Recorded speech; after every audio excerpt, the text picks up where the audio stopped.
यतिखेर चाहिँ म हङकङको एउटा प्रख्यात हाइकिङ रुट लाङताउको सेक्सन 3 मा छु।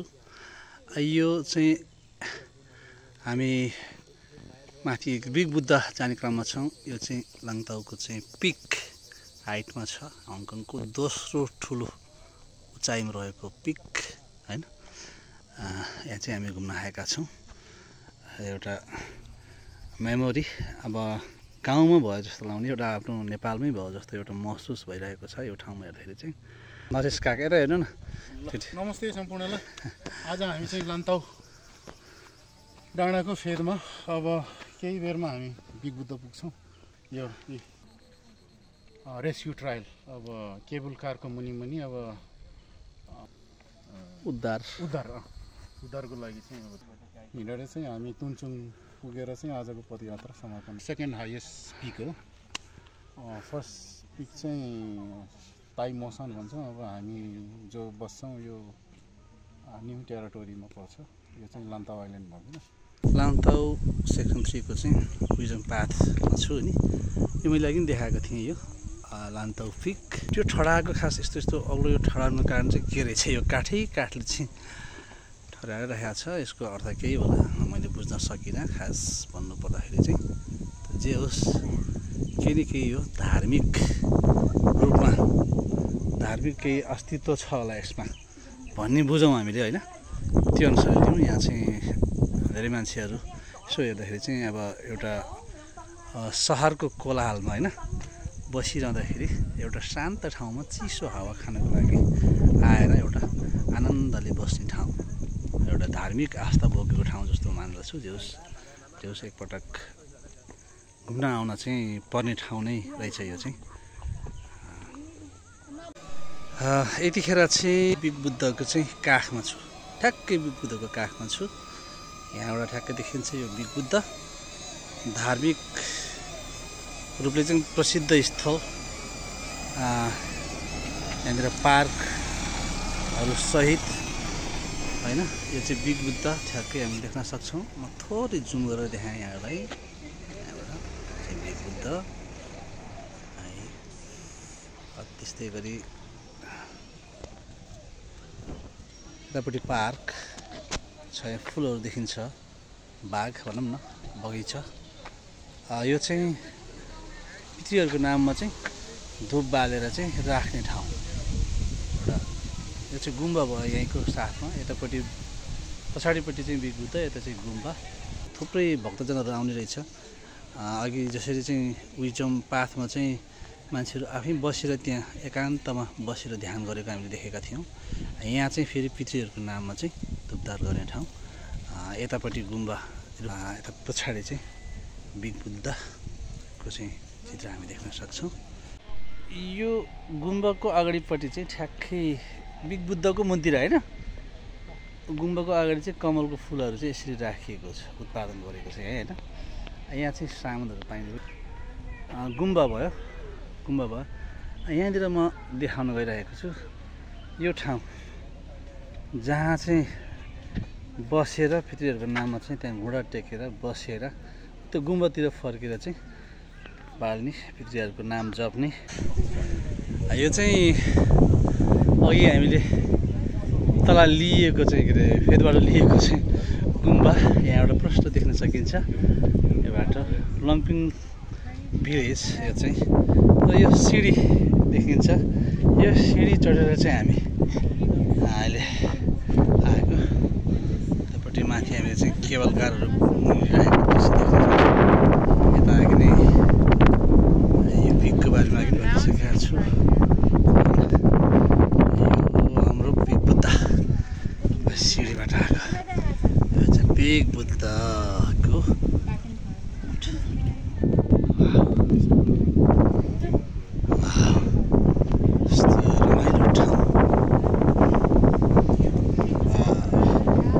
असाध्यै राम्रो स्मरण गर्ने।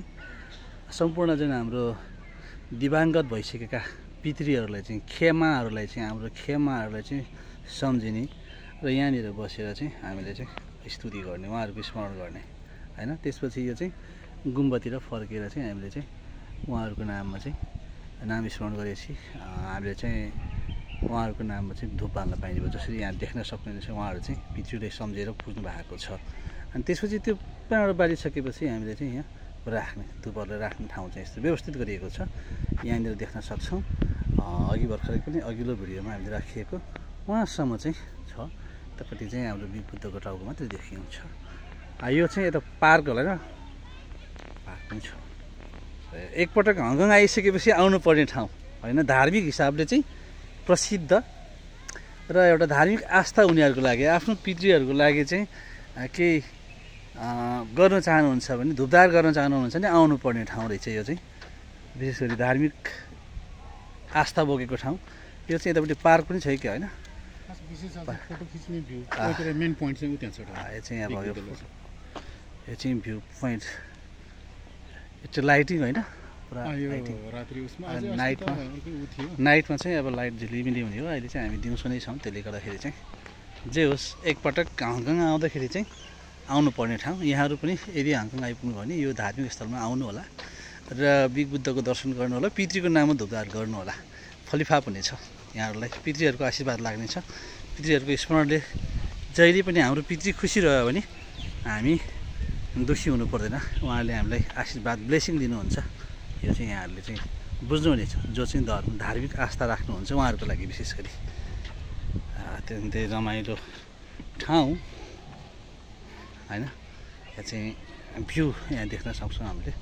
यहाँ अब चाहिँ हामी एकछिन केही फोटो खिच्नेछौँ, यो ठाउँबाट लिनेछौँ भन्न चाहन्छु। धन्यवाद। अब बिग बुद्धबाट देखिने लाङताउ पिकको चाहिँ दृश्य र यहाँबाट चाहिँ हेर्न सकिन्छ हामीले। फेरि यो हङकङ सिटीको दोस्रो अग्लो चाहिँ पिक पहाड हो यो चाहिँ होइन। यहाँबाट हेर्न सकिन्छ यो गुम्बा अघि हामी तल गएको थियौँ जहाँ पितृहरूको नाममा धुप बाल्ने ठाउँ छ होइन। यहाँ चाहिँ लाङता गाउँ भन्छ कि यो भिलेज माथि डाँडामा छ। त्यो चाहिँ केबल कारहरू चाहिँ गइरहेको देखिरहेको छ। यहाँ चाहिँ पदयात्रा गर्नेहरू लागेको छ। यहाँनिर चाहिँ यो सिँढी, यो सिँढी थ्रु चाहिँ हामी माथि उकालो आएको चाहिँ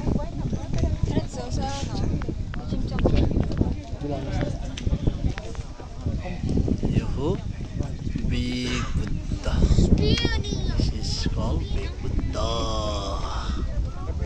भित्र म्युजियम छ, आज बन्द जस्तो देखिन्छ।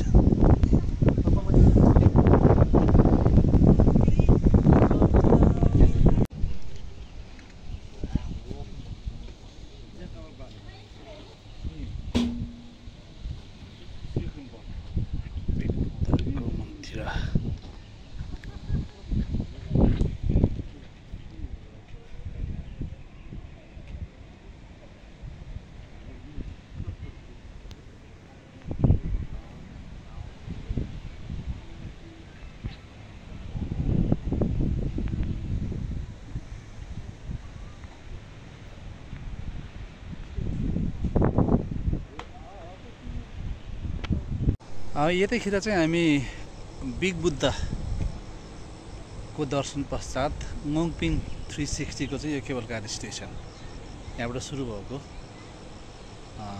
चाहिँ कहाँ जान्छ अरे हाम्रो तुङचुङ चाहिँ जाने केबल कार स्टेसन।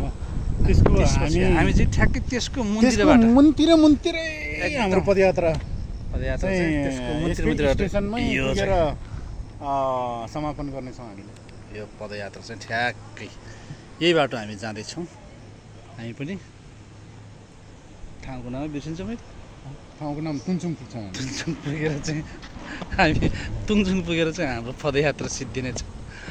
माथि माथि केबल कार, तल तल चाहिँ हाम्रो पदयात्रा। हामी तरगाउँले बिठिटो ए यता हेर्नु न, चरगाउँले कान्छ चरगाउँले कान्छ गुरुङ कान्छ भन्छ हङकङमा चाहिँ। पदयात्रा पनि यहाँको यस्तो पदमार्गले हिँड्ने बाटो पनि यस्तो छ कि दायाँ बायाँ जङ्गल होइन, रुखपात बिचमा चाहिँ सिँढी छ। हिँड्दाखेरि स्याँ भएको छ अलिकति। अब लगभग हामी 1 घन्टा 45 मिनटको चाहिँ यात्रामा खटिया छौँ अहिले चाहिँ। माथि भ्यू पोइन्ट छ नगइराखौँ अबेला हुन्छ भ्यू पोइन्ट जानलाई चाहिँ प्लेटफर्म माथि बाटो यो रहेछ माथि ऊ डाँडामा रहेछ डाँडामा ए त्यहाँबाट यहाँ भ्यू पोइन्ट रहेछ त्यहाँ हामी जानलाई चाहिँ अलिकति समय अभाव छ अलिकति अभाव भयो यतापट्टि फेरि छुट्टै बाटो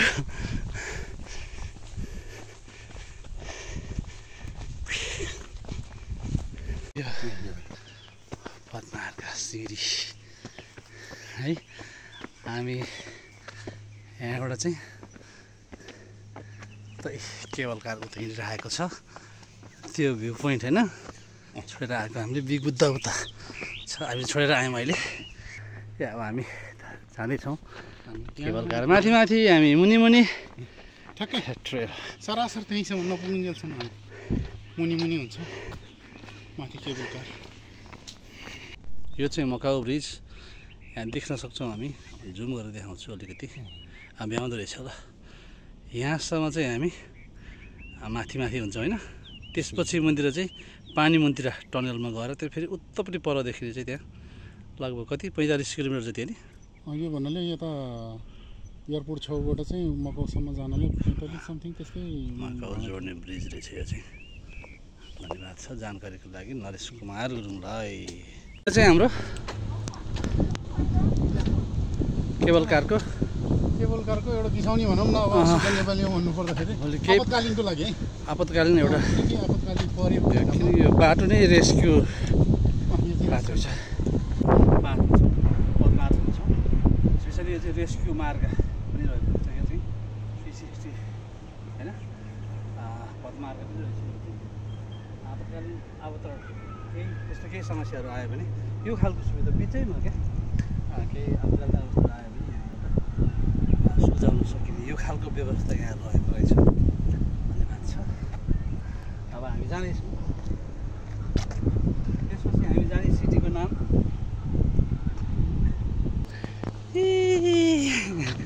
हो कहाँ पुगिसक्यो यो ठाउँबाट चाहिँ बिग बुद्ध चाहिँ तल हेर्नुपर्ने रहेछ। हामी डाँडामा आइसकेका रहेछौँ निकै। यो चाहिँ सब स्टेसन जस्तो यहाँनिर चाहिँ रोकिने सब स्टेसन जस्तो यहाँ चाहिँ मान्छे हुँदो रहेछ चेकिङमा बस्ने। अब यताबाट आसी यतापट्टि नि फेरि यता जाने यो पनि भ्यू पोइन्ट होला होइन त्यो भ्यू पोइन्ट हो भ्यू पोइन्ट त्यो हो। यहाँबाट तल अब एयरपोर्ट हामीले देख्न पाउँछौँ।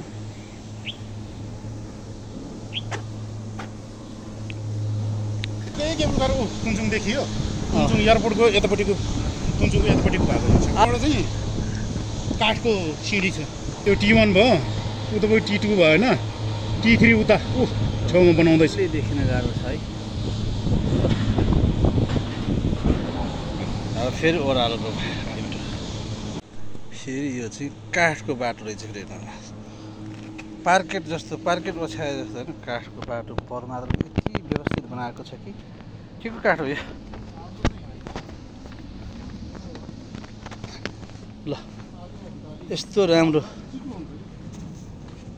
यो ग्रिप नचिप्लियोस् भन्नको लागि नचिप्लियोस् भनेर यो ग्रिप लगाएको छ कि यो एक किसिमको यो सिमेन्ट ढुङ्गाको मसिनो उसलाई चाहिँ यो प्रविधिले यो काठको अलकतरासँग लगाएको छ है त्यस्तो खालको काठको बाटो लगाइनुहोस्। हामी यो काठकै बाटो बिचमा चाहिँ अन्य पदमार्ग पनि छ तर यसै बिचमा चाहिँ यहाँनिर चाहिँ हामीलाई बोर्ड सँगसँगै सूचना पनि छ योभन्दा मुनितिर चाहिँ एकदम भिरालो बाटो छ बिवेयर भेरी स्टिप ट्रेल अहेड भनेर चाहिँ इङ्ग्लिसमा र यहीँको भाषामा पनि लेखिएको छ जसले गर्दाखेरि के रहेछ भनेर मान्छेले चाहिँ सचेत गराउने एउटा चाहिँ सचेतनाको चाहिँ होइन जानकारी दिने एउटा बोर्ड किनकि यहाँबाट त एकदम भिरालो ठाडो भिरालो छ त्यसले गर्दाखेरि चाहिँ झ्याप्पा आउँदाखेरि केही दुर्घटनाहरू नघटोस् भन्नको लागि चाहिँ यो खालको ट्रेल चाहिँ राखेको यहाँहरूलाई जानकारी गराएँ। ठ्याक्कै माथिबाट झर्दा कि यो ठाडै ओह्रालो एकदम स्ट्रेट ठाडो ओह्रालो होइन ओह्रालो भएको हुनाले अब यहाँबाट हुँदै गएर यो बाटो हेर्नुहोस् त यस्तो राम्रो किसिमले बनाइएको छ। यहाँबाट आउँदै हामी पारी निस्किने बाटो छ। माथि चाहिँ केवल कार, तल चाहिँ airport area, Hong Kong international airport area, हवाईजहाज उड्ने ठाउँ। यो चाहिँ हङकङ इन्टरनेसनल एयरपोर्ट होइन। यहाँ जहाज उडेकै देखाइदिउँ न के भएर। चेप्लाकोक एयरपोर्ट भन्छ यसलाई।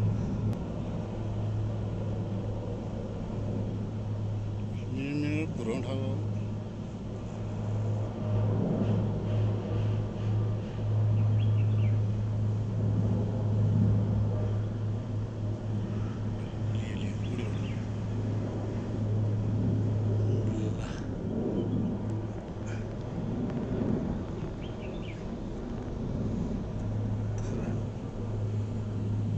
यहाँबाट आजको यात्रा सहरको नाम रे तुन्चुङ सहर यो भयो नि। यहाँबाट हामी यात्रा सुरु गरेको हामी देख्छौँ त्यहाँ उता पर बाटोदेखि बत्ती बलेको देखि लिएर त्यहाँ माथि गुम्बा सुरु भयो। त माथिमा त्यो डाँडाको मन्दिर हुँदै यो भन्ज्याङ देखिएको छ। भन्ज्याङको उतापट्टि जुन टावर देखिएको छ त्यसको पछाडि पुगेर घुम्दाखेरि यो केबल कारको बाटो हुँदै अहिले यहाँ आइपुगेका छौँ। फर्स्ट चाहिँ कता पऱ्यो बस उता हामी न्यू टेरिटोरीमा भन्नाले युनोङदेखि हाम्रो युनोङदेखि